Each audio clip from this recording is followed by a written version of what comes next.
A Disney Channel star already, Jordan Fisher caught the eye of theater fans with his crooning of Those Magic Changes on the TV smash Grease Live. Now he's on Broadway as part of the phenomenal cast of Hamilton, and on the music charts with his self-titled EP and the Moana soundtrack on which he's featured. He recently stopped by Broadway.com to talk about his incredible year. Jordan, what's up, man? Man, I'm here. I met you like a year ago. Exactly. And I didn't know who you were.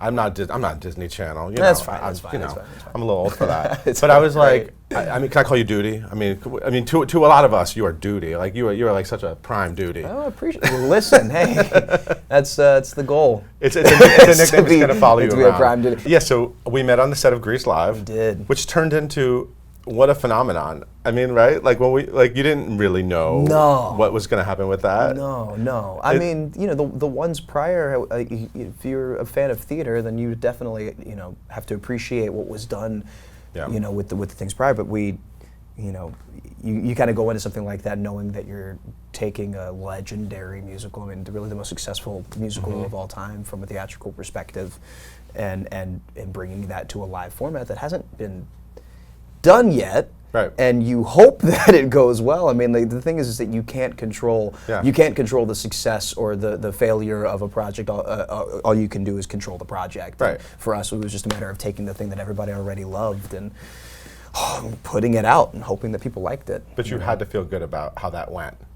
What was it like at the minute it ended? What was it? It was very much like the curtain call of my Broadway debut. Is like, oh wow, a lot of things just happened, and I can't really think about what just happened. I just have to, you know, relish in the fact that it happened, and you know, be happy with the choices that I made. Now the anniversary is coming up January 31st. So what happens that night? Do you just like you text everyone? Is like a group chat? Is there like a Grease group chat? We have a Grease Peeps group chat, and we talk frequently. I mean, we really got in the trenches of it. Just life. Oh my God! Well, so much has happened since. You know, Vanessa has a new show now that she's filming on the same lot that we filmed it at. Oh wow! Carlos had a baby.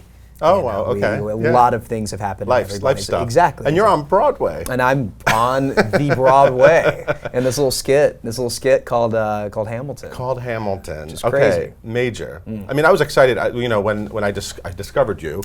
After many Disney Channel fans discovered you. But I was like, God, I hope he comes to Broadway. And you did it. You did it quickly. Yeah. Well, I mean, it seems like that. It doesn't feel that way. It doesn't feel that way to you. I started 12 years ago. I started. You know, people.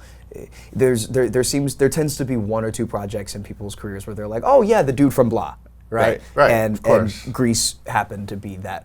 Yeah. Really, that first project. There were a lot of things before that. Exactly. There's a lot of things before that kind of led up to what Grease was and what Broadway is for me. But the beginning was 12 years ago. I had a crush on a girl in 5th grade that joined the drama club. Yeah, I read this. So, you know, Pretty Girls are really keeping the American musical theater alive, aren't they? Yeah, because you're one of those guys who are like, I'm gonna do musicals because all the pretty girls are doing musicals. Well, it wasn't even because like there was a whole bunch, it was this one girl. And she asked me if I was joining the drama club, and before I had any chance to think about it, I was like, yeah. I was already gonna be there. Were you gonna be there? Because I was already gonna be there. And then I went in not knowing what to expect, and I was pleasantly surprised when I was, you know, immersed in this amazing experience. But what happened with the girl? She got married, and I'm not. So there's that. But I mean, she fell in love with the dude. I fell in love with art, and that's really what kind of where it began for me. So I was like, I'm gonna do that one day. I really want to do Broadway. I want to do Broadway. I want to do Broadway. I want to, you know, there are all these shows that I was obsessed with. This is in Alabama. Yeah. Right. You grew up in Birmingham. Right. And so, what kind of stuff were you doing? Tell me about some of the credits that we don't know about. Man, I did. God, I did Music Man 6 times, 6 different productions of Music Man. Playing everything from Tommy G List to Winthrop to ensemble to choreographer. To, wow, you're an expert. I was Marcellus. I did Music Man 6 times. Dreamgirls, I did original pieces. I did Oliver. I did Peter and the Wolf with the Alabama Symphony Orchestra, which was a blast. Oh, wow. I mean, the list kind of goes on and on. You did a lot of theater. You were like constantly in a show. Sometimes 2 or 3, because you could then. You know, there was a period in my life where I was doing 4 shows at the same time. It was crazy, but a really great way for me to kind of cut my teeth and train. learn why I love doing what I do. And so what that did for me was that lobbed this goal for me in my life to find a rotation in my career where I could work on a film, work on a TV show, put out an album, go on tour, work on Broadway, work on another film, go back on tour, work on Broadway, and try to find a rotation where I could do all of these things for as long as I, It's live, happening. hopefully, yeah. It's happening, though. And that's happening. That began in November, really, when I made my debut. Yeah, so you have an EP on Hollywood Records, right? I do, yeah. Which is great. Thank you. I love it. Appreciate it. And obviously, everyone, the Grease Live album is also out there, and Those Magic Changes is amazing. Thank you It's one of our so favorite. much. We ranked it one of our favorite musical theater tracks. Thank you for the love. I appreciate Your voice that. is like velvet. Thank you. So good. I appreciate it. So good. It's very sweet. And now you're in Hamilton. Yeah. So you are sort of balancing a lot of you're in this thing. It is, man. And so when you were in Grease Live, Tommy Kail obviously directed Grease Live and directed Hamilton. So were you just kind of like constantly bringing up like, I'd love to do Hamilton?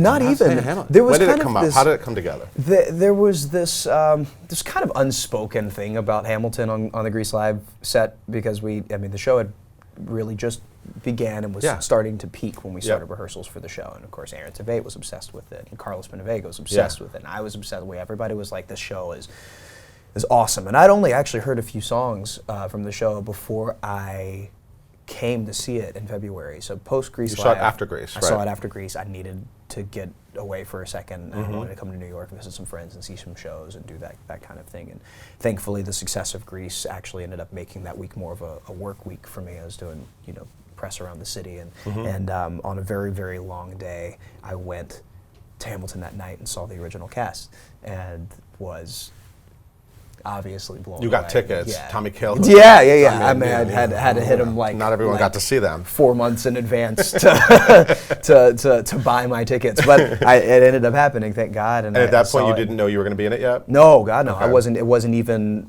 on my. I had a whole year of touring. I had a whole year of radio promo for your music. Yes, I had 140 flights on my calendar. I had over 150 shows on my calendar. Like this was not even close to my radar. I was like, God, I can't wait to come to New York and finally do Broadway at some point in time. A few months into the tour, Tommy actually reached out initially about the Chicago sit down, and I was obviously flattered and devastated at the same time that I couldn't accept because of all of these other things that I had going on through the end of the year, and I couldn't commit to it, unfortunately.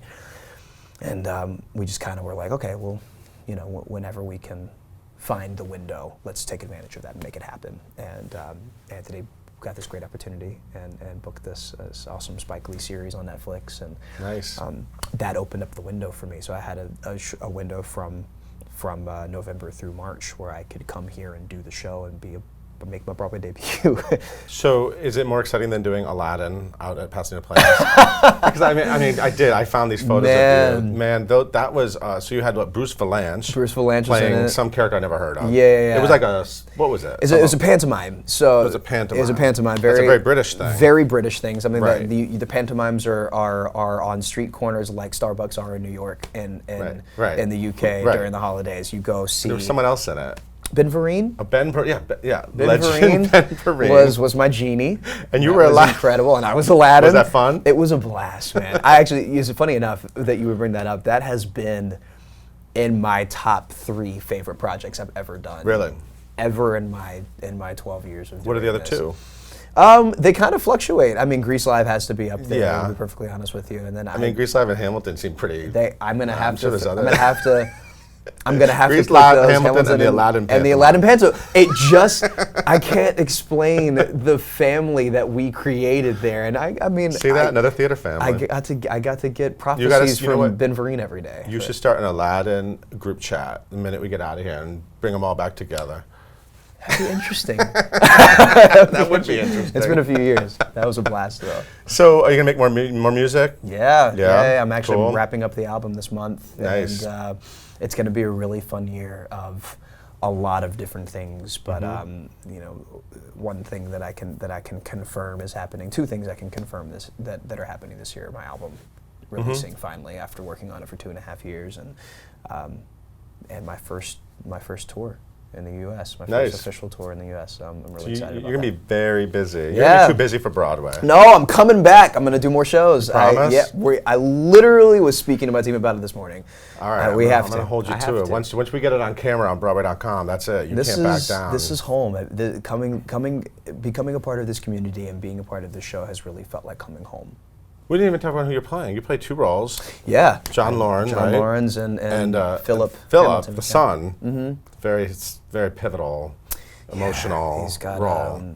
How's Javi, your dad? He's amazing. Yeah. I can't speak a poor word about anybody in this cast. No, in it's a this super show. talented cast. It's been, like I said, it's like going home every day.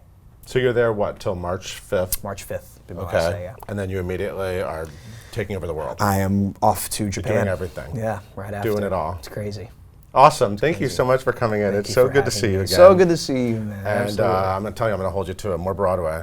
I'm here. I'm into like you taking on the pop charts. I'm into the Hollywood pop, All you know, of all that's that happening. Grammy Awards, Oscars, Golden Globes, but Broadway. Yeah, all of that's Don't happening. forget us. It just is just tiny bit my favorite over everything else. Thank you so much. Thank you.